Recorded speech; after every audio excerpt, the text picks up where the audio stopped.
अस्सलाम वालेकुम। मैं हूं फैसल तारड़। खान बामुकाबला एस्टैब्लिशमेंट। पिछले 2 सालों से एक तमाशा लगा हुआ है। पूरी कौम ये तमाशा देख रही है। मुल्क बर्बाद हो रहा है, बेड़ा गर्क हो रहा है। कभी खान पर कोई वार किया जाता है, कभी वो वार उल्टा पड़ जाता है। अब आज भी बड़ा अजीबोगरीब वाकया पेश आया है कि एस्टैब्लिशमेंट के अपने ही दो ताकतवर तरीन अफसर, उनको ही फारिग कर दिया गया है। नून लीग को भी एक बड़ा झटका लगा है और एस्टैब्लिशमेंट अब खान के हवाले से जो उनके कंसर्न है, जो परेशानियां हैं, वो भी सामने रखना शुरू हो गई है कि असल में हमें इमरान खान से मसला क्या है, क्यों खान का रास्ता रोका जा रहा है, और कुछ वार्निंग्स और धमकियां भी दी जा रही हैं। समझाने की भी कोशिश की जा रही है कि खबरदार, हमारे और खान के दरमियान जो लड़ाई जारी है उसमें कोई अदलिया, कोई अदारा, कोई इंसान आने की कोशिश मत करे। बहरहाल जी, 26 अक्टूबर 2023 इलेक्शन कमीशन की जानब से एक खत लिखा जाता है। इसमें एस्टैब्लिशमेंट डिवीजन को यह कहा जाता है, आईजी इस्लामाबाद अकबर नासिर खान और डीसी इस्लामाबाद, इनके होते हुए साफ और शफाफ इलेक्शन हो नहीं सकते और इन पर दोनों पर तौहीन अदालत की कार्रवाई भी चल रही है। और आईजी साहब पर तो माशाल्लाह लाहौर हाई कोर्ट के अंदर भी तौहीन अदालत की कार्रवाई चल रही है। दोनों मुतनाज़ा तरीन शख्सियात हैं। इतनी मुतनाज़ा हैं कि मुंशी जैसे ये जो मुंशी है सिकंदर सुल्तान राजा, ये लोग भी इतने जानबदार लोगों को बर्दाश्त नहीं कर पा रहे, तो लिहाजा इनको हटाया जाए। अब किसी के सर पर जूं तक नहीं रेंगती, जूते की नोक पर रखा जाता है मुंशियों के इस हुक्म को। अब मुंशी बड़ा बर्दाश्त करते हैं, जो है वो इधर उधर देखते हैं कि अभी जवाब आ जाएगा, अभी हटा दिया जाएगा। बहरहाल गुजरते गुजरते बात आ जाती है 22 नवंबर 2023 तक, यानी तकरीबन एक महीना गुजर चुका होता है। दोबारा ऑर्डर किया जाता है और बड़ा सख्त ऑर्डर किया जाता है कि फौरी तौर पे आईजी इस्लामाबाद और डीसी इस्लामाबाद को हटा दिया जाए, बरतरफ किया जाए, इनका तबादला किया जाए। फिर किसी के कान पर जूं तक नहीं रेंगती। अब अकबर नासिर खान एक करप्ट पुलिस अफसर, एस्टैब्लिशमेंट का टाउट, और ये डीसी इस्लामाबाद, इससे यानी इस्लामाबाद हाई कोर्ट के अंदर तौहीन अदालत की कार्रवाई चल रही है और एमपीओ के ऑर्डर निकालना, बदमाशियां करना, गुंडेगर्दी करना, करप्शन करना, लुथड़े हुए हैं ये करप्शन के अंदर। और जाहिर है एस्टैब्लिशमेंट इस्तेमाल ही उन अदारों को, उन अफसरान को करती है जो करप्ट होते हैं, जिनकी कमजोरियां होती हैं एस्टैब्लिशमेंट के पास। बहरहाल वो दिन था और आज का दिन था, किसी के कान पर जूं तक नहीं रेंगी। बहरहाल फिर मुंशियों को गुस्सा आया। मुंशियों ने कहा चलो फिर हम नहीं इलेक्शन करवाते, अगर हमारी तो इज्जत ही कोई नहीं है, हमारी तो कोई बात मानते ही नहीं है। सूबाई हुकूमतें भी हमारे मातहत हैं, कौमी ये जो आपकी वफाकी हुकूमत है ये भी हमारे मातहत है, ये काकड़ भी आइन के मुताबिक इलेक्शन कमीशन के मातहत है, हमारी ही बात नहीं मानी जा रही। बहरहाल अच्छी खासी वो कुतिया कुतिया होती है, तू मैं होती है, और आज फिर इन दोनों ताकतवर अफसरों को हटा दिया जाता है।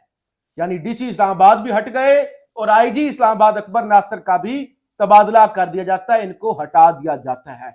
और फिर एक और इम्तिहान मुंशियों का कि जब आज से चंद दिन पहले, तकरीबन एक हफ्ता पहले, इलेक्शन कमीशन एक फैसला देता है जिसमें वो कहते हैं अहद चीमा, इनका ताल्लुक जो है वो नून लीग से है और इनके खिलाफ इनके खिलाफ इलेक्शन कमीशन पहले भी इन्होंने अपनी प्रॉपर्टीज भी शो नहीं की और इसके अलावा इनके खिलाफ दरखास्त भी आ गई कि इनका ताल्लुक नून लीग से है, ये जानबदार है, इनको हटाया जाए।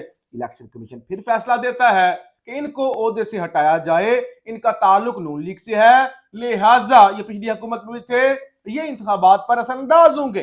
फिर मुंशियों का हुक्म जूती की नोक पे रखा जाता है और बताया जाता है इतनी ज्यादा होशियार बनने की जरूरत नहीं है, आए बड़े इख्तियार इस्तेमाल करने वाले। बहरहाल इलेक्शन कमीशन को इंसल्ट फील होती है कि हमारी तो कोई है ही नहीं, विल ही नहीं है, हमारा तो कोई हुक्म मानते ही नहीं है, हम तो, हमारे तो टौटों से ज्यादा औकात नहीं है।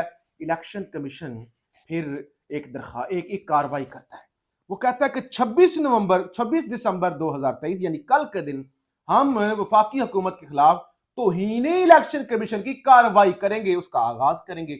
और आज अहद चीमा को भी फिर काकड़ की जानब से हटा दिया जाता है और समरी सदर आरफ अलवी को भेज दी जाती है कि आप इनको ओहदे से हटा दें।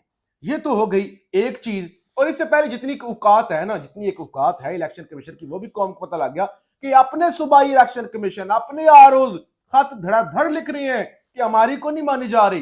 पुलिस बदमाशी कर रही है, रिटर्निंग अफसरान और उनके टेबल से जो है वो कागजात नामजदगी जो है, नॉमिनेशन पेपर जो है वो छीने जा रहे हैं। तो ये तो सारी कहानी होगी ना एक तरफ, यानी नून लीग का बंदा भी फारिग हो गया और मजबूरी में एस्टैब्लिशमेंट के दो पालतू या दो वफादार अफसर वो भी आज फारिग हो गए। बहरहाल आज आर्मी ने क्रिसमस के मौका पर और आज कायदे आजम की योम पैदाइश भी है और पीटीवी पर योम वफात चल रहा है, यानी पीटीवी इस तरह सत्तू पी के सोया हुआ है, उस पर योम वफात चल रहा है। तो सालगिरह भी है कायदे आजम की, क्रिसमस का दिन भी है। तो आज क्रिश्चियन कम्युनिटी के साथ खिताब किया आर्मी चीफ आसिम मुनीर साहब ने। उन्होंने यही कहा कि मुल्क दुश्मन मजहबी, नस्ली, सियासी कमजोरियों को इस्तेमाल करके दरारें डालने की कोशिश कर रहे हैं। हमें प्रापेगंडे से बचना है, प्रापेगंडे करने वालों का सफाया किया जाएगा, बख्शा नहीं जाएगा, किसी को जनाब किसी तरह का फ्री हैंड नहीं दिया जाएगा। रियासत से भिड़ कोई नहीं सकता, ये नहीं कर सकता, वो कोई नहीं कर सकता। हम मुल्क की बेहतरी के लिए सारा कुछ कर रहे हैं, हम न्यूट्रल हैं, वो हैं, ये हैं। बहरहाल मोहम्मद मालिक इस न्यूट्रलिटी का जो जिन है ना उसको बोतल के अंदर बंद करते हैं। मोहम्मद मालिक कहते हैं साफ और वाज़ेह पैगाम दिया गया है कि पीटीआई के टिकट लेने और पीटीआई के उम्मीदवार को सपोर्ट करने के संगीन नताइज भुगतना होंगे। माहौल ऐसा बन रहा है या बनाया जा रहा है कि मायूसी फैला दी जाए कि वोटर ना निकले, यानी मायूसी फैलाई जाए और वो कि खान ने तो आना नहीं है, ये तो एस्टैब्लिशमेंट बड़ी ताकतवर है, तो लिहाजा वो जो होना है इन्होंने तय करना है, तो वोट देने का फायदा ही नहीं है। इस तरह का माहौल बनाया जा रहा है। और फिर एस्टैब्लिशमेंट की जो न्यूट्रलिटी है, जो चीखे मारते हैं वो हम न्यूट्रल हैं, वो उस पर नई बुखारी भी बोले हैं। नई बुखारी वकील वो पानामा वाले, वो कहते हैं कि राणा सनाउल्लाह खिलाफ हिरन वाले केस में एक अफसर आया, यानी एस्टैब्लिशमेंट का एक अफसर आया कि ये केस आप ले लें, आप ये केस लड़ें। ये जो 10 किलो या पता नहीं कितनी 35 किलो हेरोइन डाली गई थी राणा सनाउल्लाह पर पीटीआई के दौर के अंदर। तो उन्होंने कहा मैंने कहा अहम एक सज्जन से दाना दुश्मन बेहतर होता है, ये क्या केस है। मैंने फिर कहते हैं कि 10 करोड़ का मुतालबा कर दिया कि मैं इसकी 10 करोड़ रुपया फीस लूंगा।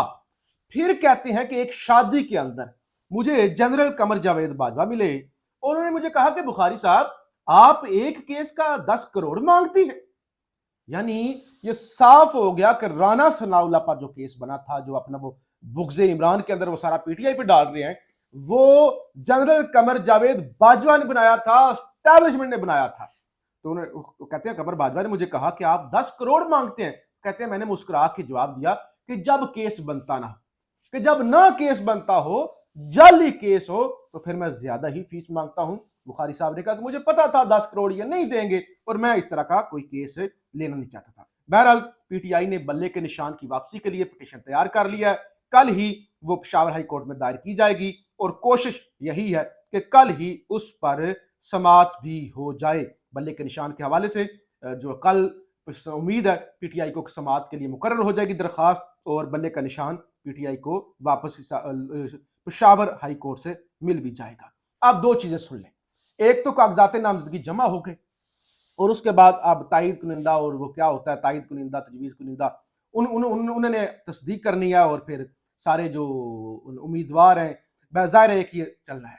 तो मैं शराफत अली पीटीआई से इनका ताल्लुक है, ये कहते हैं कि मुख्तलिफ नंबरों से काले मौसूल हो रही हैं और बताया जा रहा है कि आपने कल आना है, आपने फलां तारीख को तस्दीक के लिए आना है और आपने इस जगह पे नहीं आना जहां पे आपने कागजात नामजदगी जमा करवाए थे, बल्कि आपने फलां वाले एड्रेस पर आना है। उन्होंने बताया कि ये फेक काले हैं, ये एजेंसीज के लोग कर रहे हैं ताकि आप किसी और जगह पे जाएं और वहां से आपको अगवा कर लिया जाए, आपको उठा लिया जाए और आपकी तस्दीक ना हो सके या फिर आपका टाइम जाया करवा दिया जाए। तो ये वाली एक चालाकी हो रही है। और दूसरा, सुहेल वड़ाइच साहब एक दावा करते हैं कि एस्टैब्लिशमेंट को खान से मसला क्या है। सुहेल वड़ाइच लिखते हैं कि रियासत को खिलाड़ी खान की सियासत से गिले शिकवे तो हैं ही, لیکن اس سے اصل خطرہ ان کو یہ ہے کہ اگر وہ آ گیا تو معیشت کا کیا بنے گا؟ ریاست کے معیشت کے حوالے سے ان تفرقات پر عدلیہ توجہ نہیں دے رہی. عدلیہ یعنی اس کو لفٹ نہیں کروا رہی. جو اسٹیبلشمنٹ ہے یہ چاہتی ہے کہ خان آ گیا تو معیشت کا بیڑا گرک ہو جانا ہے, ملک لوٹ جانا ہے, برباد ہو جانا ہے. اچھا, عدلیہ توجہ نہیں دے رہی اور سیاست پر ایسے فیصلے دے رہی ہے جس سے ریاست کو تشویش پیدا ہو رہی ہے, اور وہ یہ سمجھنے سے قاصر ہے کہ عدلیہ ایسا کیوں کر رہی ہے, عدلیہ ایسے کیوں کر رہی ہے, کیوں خان کو ریلیف دے رہی ہے. اگر خان کو ریلیف دیا تو خان آ جائے گا, اور خان آ گیا تو معیشت کا بیڑا گرک ہو جائے گا. یہ عدلیہ والے کیوں نہیں سمجھتے؟ یہ پاکستان کے 24-25 کروڑ کیوں نہیں سمجھتے؟ اسٹیبلشمنٹ والے یہ سوچ کر حیران ہے کہ ہم نے تو معیشت چلانی ہے, ہم تو وزیر خزانہ بنے ہوئے ہیں, اور خان آ گیا تو خان کو تو معیشت کا پتہ ہی نہیں ہے, پھر ملک کا کیا